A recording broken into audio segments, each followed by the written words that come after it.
All right, well, we're getting adjusted. We are back for another edition. Georgia taking on Texas at 7:30 primetime game, big time game. Texas playoff hopes are kind of. I started to think about it. There is a possibility if Texas goes 9-3 and beats A&M, or they beat us and they lose it to A&M, they're still in the playoff. So, but for all intents and purposes, their playoff lives are on the line here.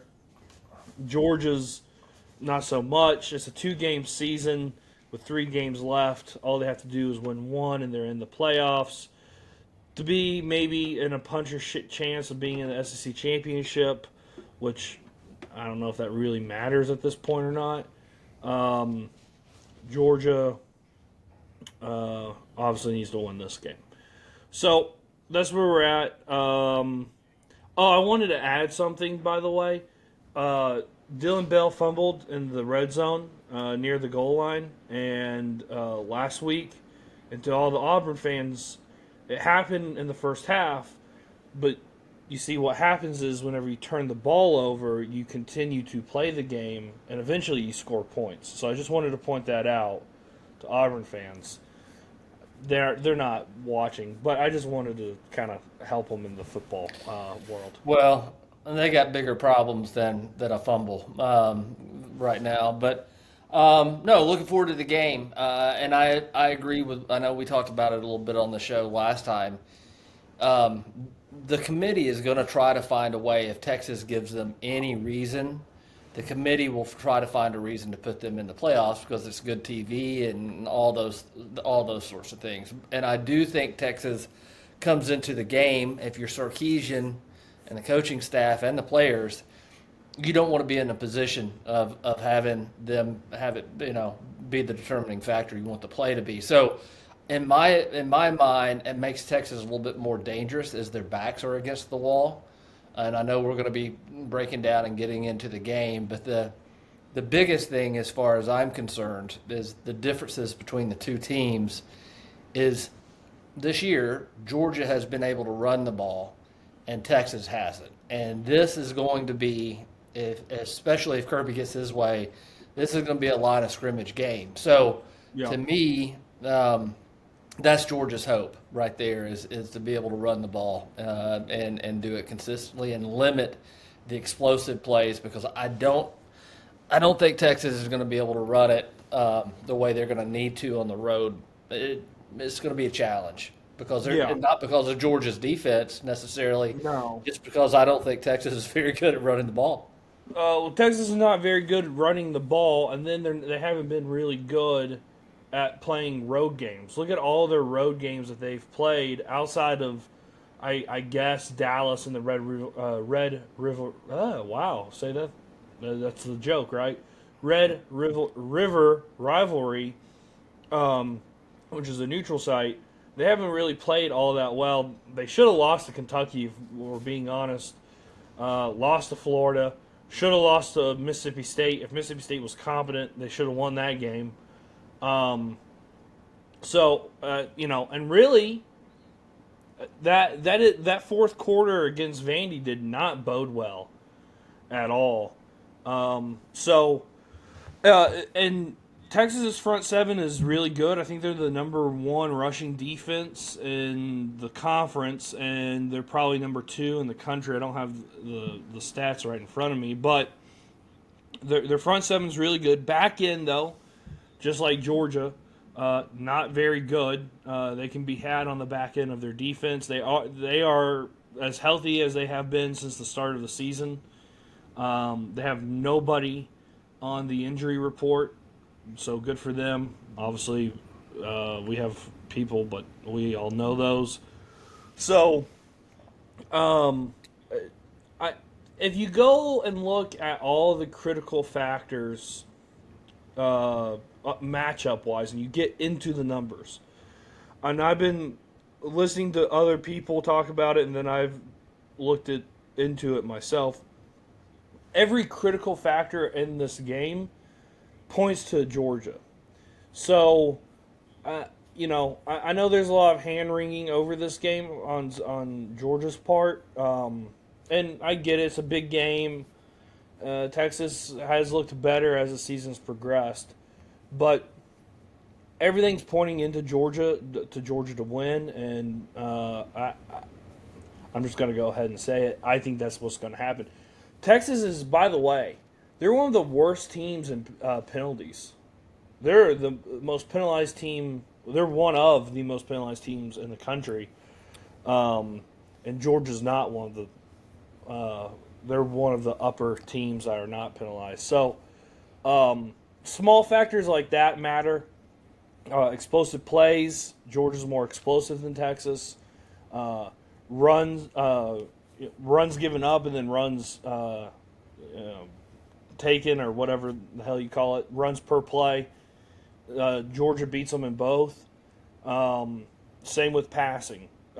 Same with turnovers. So I think everything here kind of points to Georgia winning.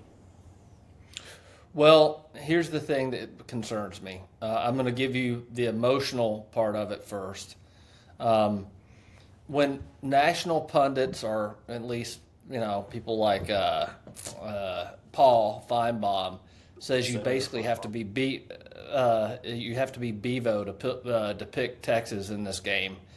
That gives me pause when everybody is so heavily one-sided on Georgia. The other thing is that I guess what counters against that is, to me, going on the road at a night in the SEC at a night game. Sanford State, if you're penalized, if you're prone to errors, that's going to be another. It's just like it is on anything.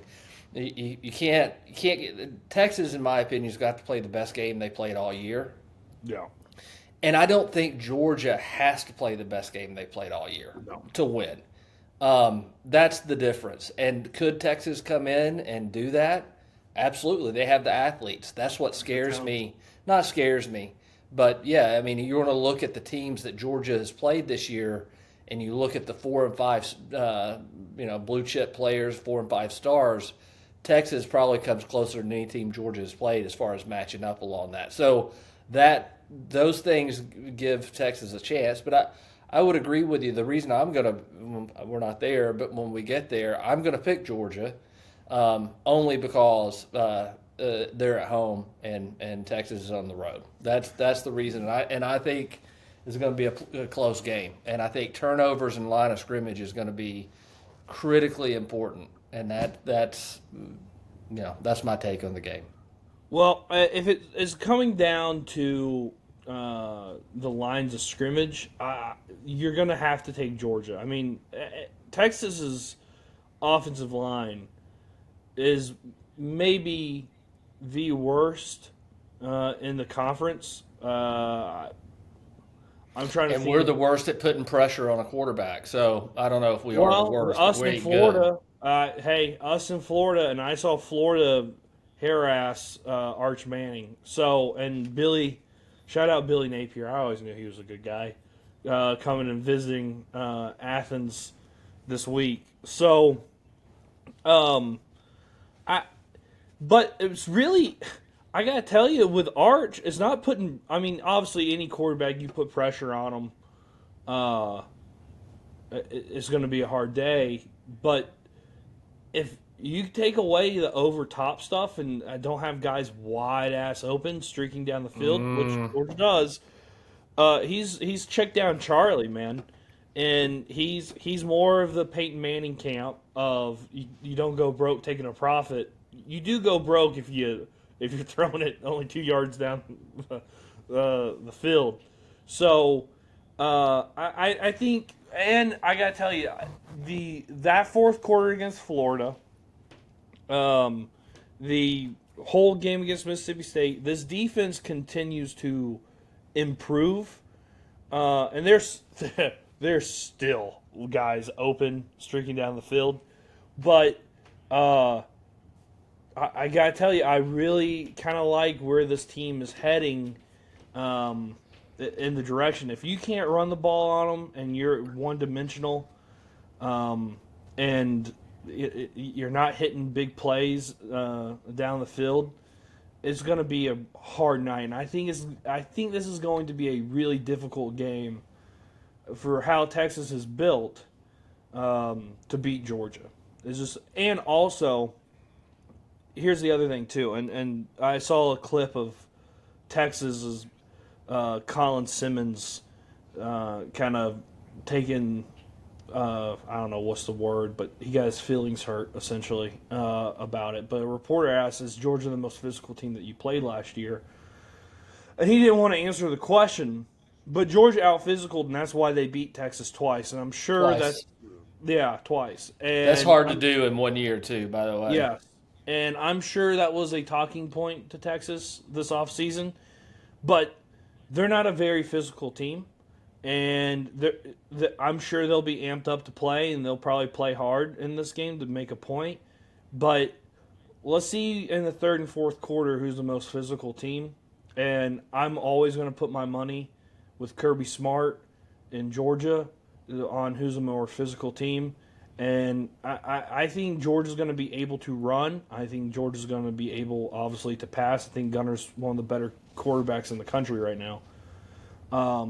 So I feel pretty good about this game as long as Georgia doesn't turn the ball over and give Texas decent field position in this game. So I've been, as you can tell, the environment is different than my normal environment. I've been on the road, so I have it checked. Has the spread moved? I have all the spreads pulled up. Hold on, 7:30. Georgia 6.5. So it has held. Has it changed? I don't know. That to me feels about right. If you're on the road, you're probably going to get, depending 6.5 points. So I think that makes sense. The other thing we haven't talked about too, Georgia. I don't know what they are. Are they -2 on the turnover differential for the entire year? Georgia has not been really good at getting turnovers. I think we were neutral against Mississippi State. We cannot lose the turnover battle. We cannot help Texas. No. And the crowd, I know it's going to be amped up. It's a night game in Sanford Stadium. We've got to affect them, and those penalties you're talking about, we need to do everything we can, the fans, to cause more penalties and create difficulty. It's going to be obviously Arch has played in some big games, but this is going to be a big-time environment at the end of the year where a lot of stuff's riding on this, and we'll see how tight the sphincter gets for both teams. We'll see. Well, I think for Georgia, there should be, as Curb says, no one should be cautious. I don't think there should be any Oh, they got to let it go. Yeah, I don't think there should be any tension with Georgia and how they play because, you got a mulligan. You played well enough throughout the season to get yourself a mulligan. So you got one. There's no reason to be cautious. This game is much more, I think, winnable than at Tech because you go in with 2 losses to Tech. Their dicks would be hard to ruin our season. And they're not good. They're way overranked, and they're not good. But Haynes King's enough of a headache in this Tech Super Bowl. It could be hairy. So I'd prefer to win this game and just kind of waltz. You damn right. Yeah, you damn right. But I don't want to be in that position. I really don't. To have Tech up in Georgia's year, and like you said, we'll never hear the end of that shit. So yeah, that can't happen. We need to win this one, but we don't. Yeah. Don't have to, but we need to. Texas has to. I think Texas has to.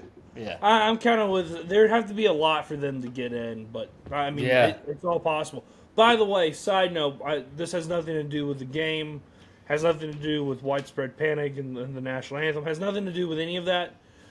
This has everything to do with. Did you hear about Mark Rhodes, the CFP chair? So he's done. He's out. He stepped down as the AD of Baylor, and he stepped down as the CFP chair.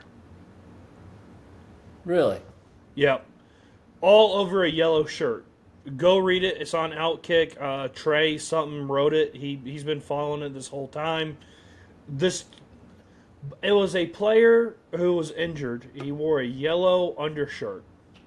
And Mac Rhodes I guess it really bothered him that he was wearing a yellow undershirt because he grabbed the player right before kickoff. Literally, Arizona State was kicking the ball off, and he goes, "Why the fuck are you wearing a yellow shirt?" And it was to cover up the shoulder brace that he had because he dislocated his shoulder. So then it went to he got into the face of the family with the player at the end of the game and an assistant coach. Why is he? Let me wait a minute. He's the chairman of the CFP. I don't even know who the guy is. He's the college It's the football dude. playoff. Yes. It's the guy that you got. Is he the pissed Big off 12? about. Yes, that's Baylor. Why? What gives him the permit? Look, that's a coach's job, and that's that's an AD's job. That's Yeah, I not. agree. If I'm going to tell you, he's lucky that he didn't come up to the wrong family and start that stuff. That would not have been wise. Yeah, it's really dumb. So I don't know. That literally broke like a little under an hour ago. I don't really understand at all what. Plus, that was almost a year ago. No, it was September 20th. Oh! I thought you meant I thought you meant in the playoff game last year. No. Oh, I'm sorry. I misunderstood. So I have no idea what happens or how this all looks, but just keep an eye out. Really weird situation. Anyway, all right. You want to pick this game? Yeah, I'll pick. As I said, I think it's going to be a low-scoring game. Well, I don't know what the over/under is, but I'll pick Georgia. 27. Okay. Yeah, go ahead. Go ahead. Over under's 50.5.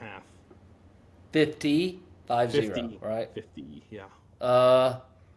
I'll go Georgia 27, and I'll go Texas 18. Okay. I'll pick Georgia to win. I think I'll take Georgia 34. I'll take Texas 17. Wow, double them up. All right. Yeah, I know Texas fans. I've seen them. They're really confident. They're as delusional as Tennessee fans. Texas, I mean, really, who have they played?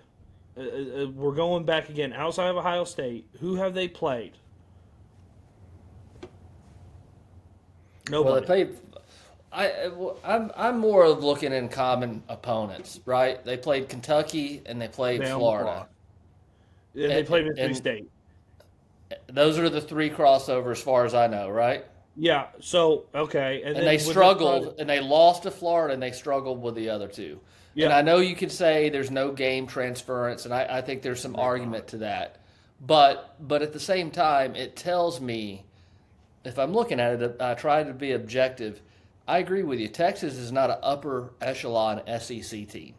They're just not. Not now. They may have been last year, the year before. But to go ahead and crown them the leaders of the SEC, they are without merit. Without merit. That's the key. Yeah. They are fastly, they are very arrogant. And because of that reason, they're fastly becoming one of my least favorite SEC teams. So I'm starting to fall into your camp. But you call it delusion. I guess that's another way to say it. But it's one thing to be arrogant when you've done something, but you really haven't. Certainly not in this fucking league, not yet. No. So, I win an SEC championship and go to the playoffs and make some noise. Then you can be a little bit more arrogant, but not right now. Y'all. And then the other thing. Every time they play, they pan around. It's like Hollywood has come into college football. And I know we got rappers and stuff on the sidelines, but to see all these big wigs and Matthew McConaughey, who I like as an actor, down there with his faggoty-ass cowboy hat on and his leather-ass jacket, fuck off. This is not about you. It's about them about to knock the shit out of each other and get the fuck out of the way and quit putting the camera down there. So now I'm getting all fired up. I'm getting ready for the game. But yeah, they irritate me, man. So Texas. I think Arch is I think the name brand is a little higher than what the actual play. Could be totally wrong there. I think he's probably a year away from being what everyone thought he was, because there's glimpses where you're like, oh yeah, okay. Look, So it's not Arch's fault, so I don't hold no, that against no, him. that's the media and that's the hype machine around him. But I feel like Georgia should go out there, play well, dominate, and make a statement. I think this team's gotten better as the years gone on. I'm fairly confident in this team, and I will continue to be, even though I'll rag on them during the game. But I don't like Texas, and I think we'll beat Texas, and I think it's going to be hard to win a game on the road whenever you struggled all year on the road, especially in probably the hardest environment that you're going to play all year. So, good luck figuring that one out. All right, let's pick some games. And I fucking hate Texas. All right, let's pick some games. Clemson goes on to the road. This is Friday night to Louisville. Louisville's a 2.5-point favorite. You got I'll lay the 2.5 or 2, whatever it is, and take Louisville. I think they're done. I'll take Clemson. They're still fighting for Dabo. All right, A&M, South Carolina. I don't even know why we're picking this game. I think we're both on A&M. A&M's a 19.5-point favorite at home. Wow. South Carolina's dead. I agree. Yeah. All right. Pitt, Notre Dame. Notre Dame's game day is going to be there instead of Athens. Notre Dame's on the road in Pittsburgh. Pat Narduzzi said that he doesn't care which is Pitt's coach, if you didn't know. He said he doesn't care if they get beat by 100 as long as they win the next 2 games, which Tech's included in that. I'm sorry. Who are we picking? I'm just kidding. Notre Dame's a 12.5-point favorite. I'll pick Notre Dame. There again. I think there's such a listen, man. I'm not saying the fix is in. What I am saying is every advantage is going to be given. I would love for Notre Dame to lose, but I just think the committee is they're gonna want to put Notre Dame in. So I don't know. I don't like either one of the teams in the college game day going there.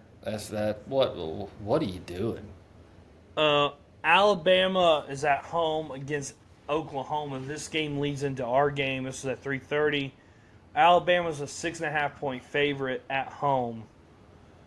Your pick. Well, I'm gonna just because I want it to happen, and I think there is the guy they've got legitimately have a puncher's chance. I'm gonna take Oklahoma and take the points. Oh, so I thought you were going to take Alabama, but I'm also on it too, which kind of scares me. I don't know if Oklahoma's going to win, but I think Oklahoma's going to make it tight, make it close. So I'll take Oklahoma. I wouldn't be shocked if Alabama goes out there and just blows their doors off. But Oklahoma's defense is legit, and Alabama's offense hasn't been really all that great down the stretch lately. If Alabama blows their doors off, there's going to be another coaching change. I don't know if Venables will hang on to his job. Yeah, I don't think so either.